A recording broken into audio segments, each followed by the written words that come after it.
Hey guys, welcome to the workshop. So today's video is going to be all about restoring this old, beat up, missing part chair and turning it into something that we can actually use in our house on special occasions where we need more chairs. So stick around.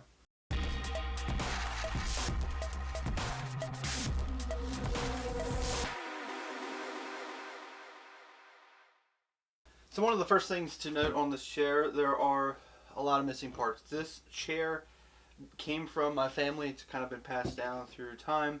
It was actually my great grandparents. I'm not really sure about the origination and maybe some of the specifics on it, but we're not going to go and sand this completely smooth. We're going to try to keep the finish. I'm actually going to restore it mainly using two different products. We're going to use Restore Finish by Howard, and I'm also going to use the Wood Polish and Conditioner, also by Howard. So one of the first things I need to do is just give this a really good clean. I'm going to take a damp rag, just wipe it down, try to get the dirt off. I'm not really concerned about raising any grain with a moist rag because this is the first step, just trying to get the dust and dirt off. And then I'm going to address some broken parts. We have one of the braces here is broken, so I think I could probably just glue that together. If not, I have some replacement dowels that I bought to put in. We've got one to put in right here in the front. There's also one missing in the back. There's some that's come apart. So there's a lot of places that things need to be glued, repaired, replaced.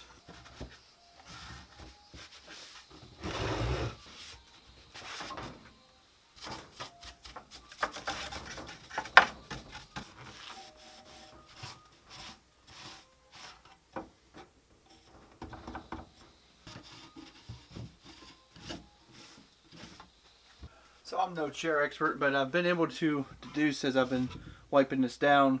I think all of this is hand spun because you can look at this and it's pretty straight and there's really nothing majorly different. This is all pretty close, but these aren't exact.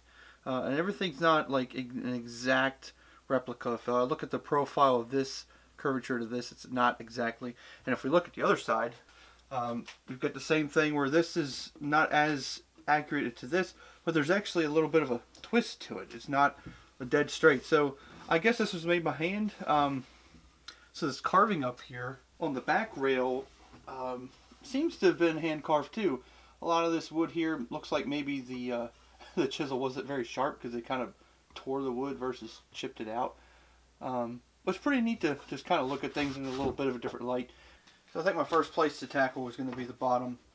This leg here is pretty much worked itself out. I mean, that's loose too. Two front ones seem to be pretty good for what they can be, especially since these spindles are loose. This is loose too. So I think I'm going to clean all these open holes out a little bit.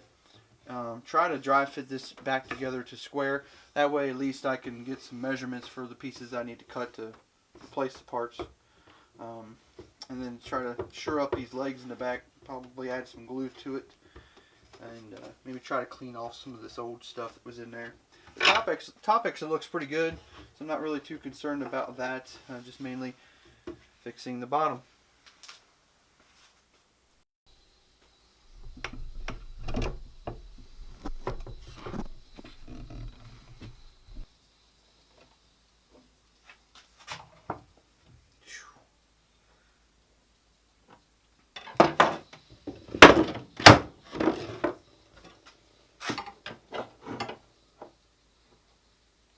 Alright, so to get the length for this first dowel we're going to put in there, obviously I can't stick that in there.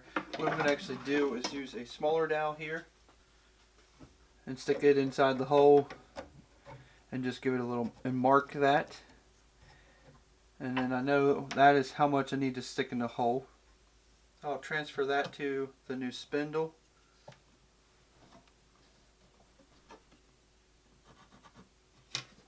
And then I'll measure from face to face, which is 13¼ measure from the mark that I just did, and then do the same thing on this side, which should be the same. Well, it is not. Once again, I guess if this was handmade, good heavens. Oh, I see why. The old piece broke off in there.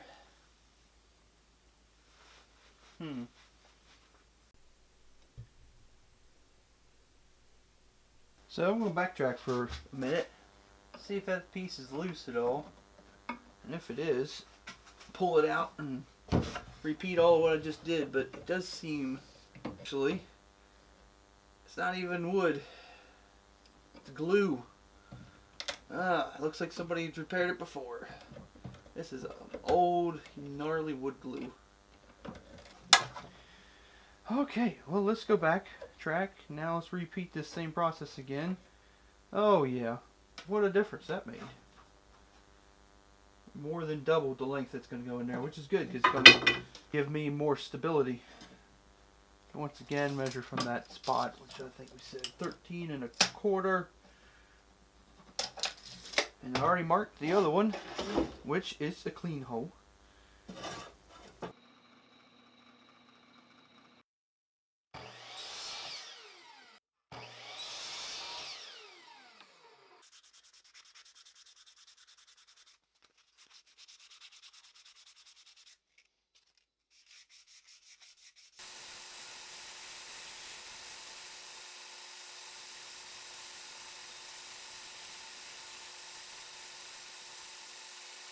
Alright, so I'm just going to dry fit these first, just to make sure that everything's going to go together. Last thing I want to have is something that won't fit or go together very well. Alright,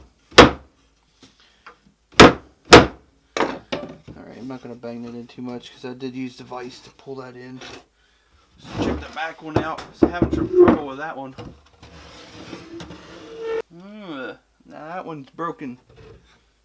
Let's pull that out of there.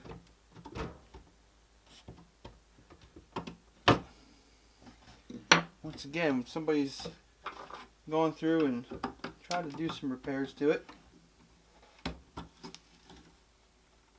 I'm glad that glue pretty much doesn't seem to be holding on. That one looks pretty good. Some cobwebs in it.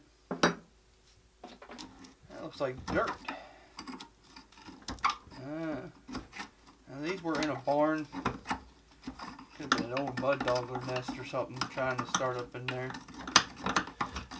Alright, well, I've dry fitted everything, and actually I had to do a lot of off-camera work because this one in the front ended up being too long where I couldn't close the gap here, and the one in the back ended up being a whole lot shorter than the one in the front. But either way, got it pretty much figured out, so I'm going to go ahead, take some time, listen to some music, and put glue in all these joints. I'm going to also repair this one fractured part. I'm going to throw some glue in it, I think, because this is all really nice and tight. I don't really want to go that far in depth in it. So I'm just going to repair this part with some wood glue and then clamp it really good, let all that dry, and then we'll continue on to the next step.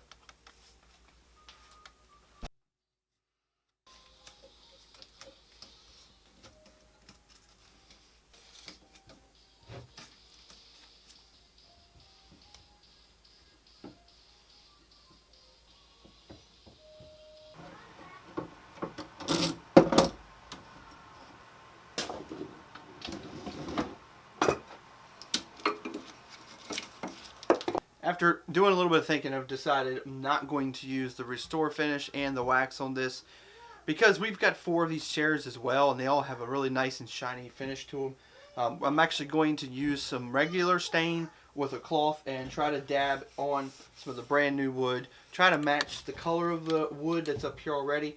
Probably take some of that and rub on it too, just to kind of rub out all the blemishes. And then we'll put some polyacrylic on it. I really like polyacrylic. It's a water-based polyurethane. And probably put a couple coats to try to match what I already have in our kitchen and dining room right now.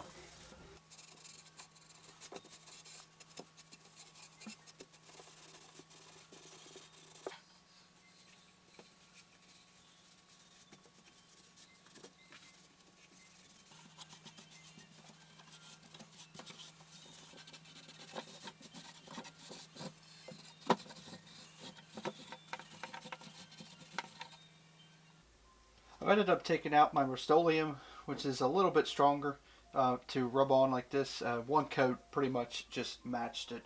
The Min Wax was actually just not dark enough.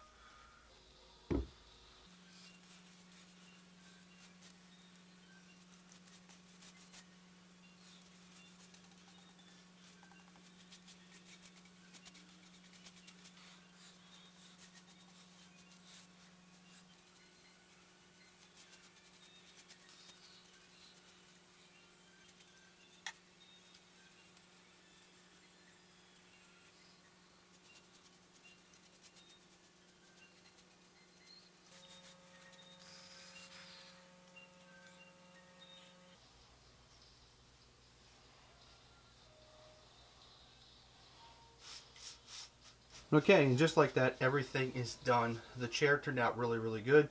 We're really happy with the final product. The gloss really matches pretty closely to the gloss of the other 4 chairs that we already have. So guys, and please be sure to give this video a thumbs up and drop a comment down below if you liked the video. Thank you for watching this video. I'll see you next time right here in the workshop.